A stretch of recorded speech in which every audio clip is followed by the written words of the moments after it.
I guess I have to use this, because I really have to get out the motor of this Twike. All of these rivets, they're rusted or busted completely, and I have to remove this down cover so I can get to the motor from below. That means that I either have to drill out the screw down here, but there's a tire in the way, or grind off the whole rivet, including the screw right here.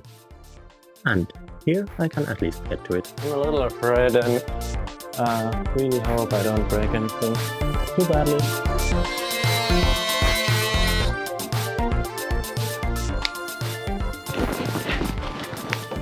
Well, fuck. Shoot, that was a mistake. Well, I could have seen that coming. Of course it was hot. Still hot. Stupid. It's plastic after all. That's molten. Quite properly molten. There's a hole in it. Anyways, cover is all. That's a problem for later me. And just don't do the same mistake on the other side. So this time, I'm going to go real slow. One little bit at a time.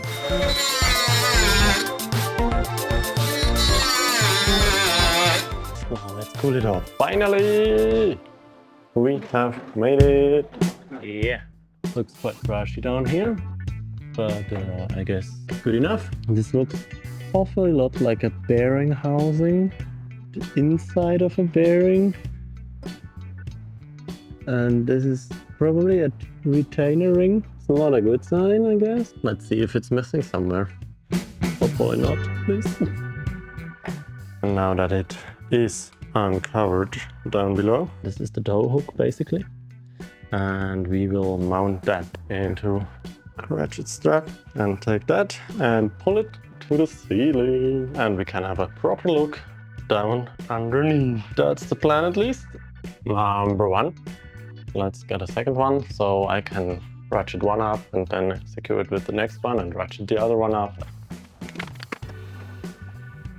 It's really not that heavy. I can lift the front by myself.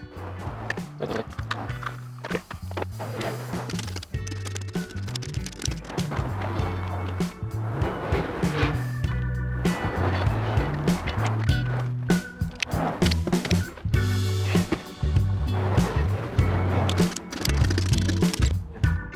Done.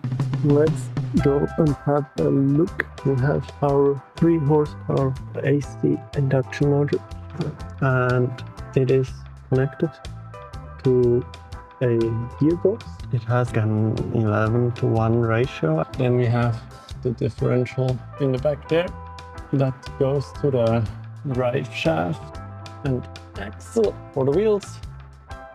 Wheels themselves have a spring dampener and have a brake inside of the wheel. Also, we can see over here that we have like the chain coming from the front of the vehicle.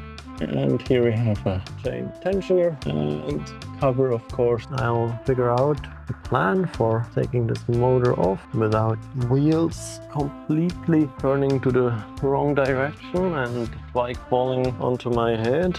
Oh, and one more thing. There's like this weird tube going from 2 wheels to each other. So if you have an idea, please let me know. I really look forward to hearing from you, and if you didn't already, like and subscribe down below, and thank you for watching. Peace out.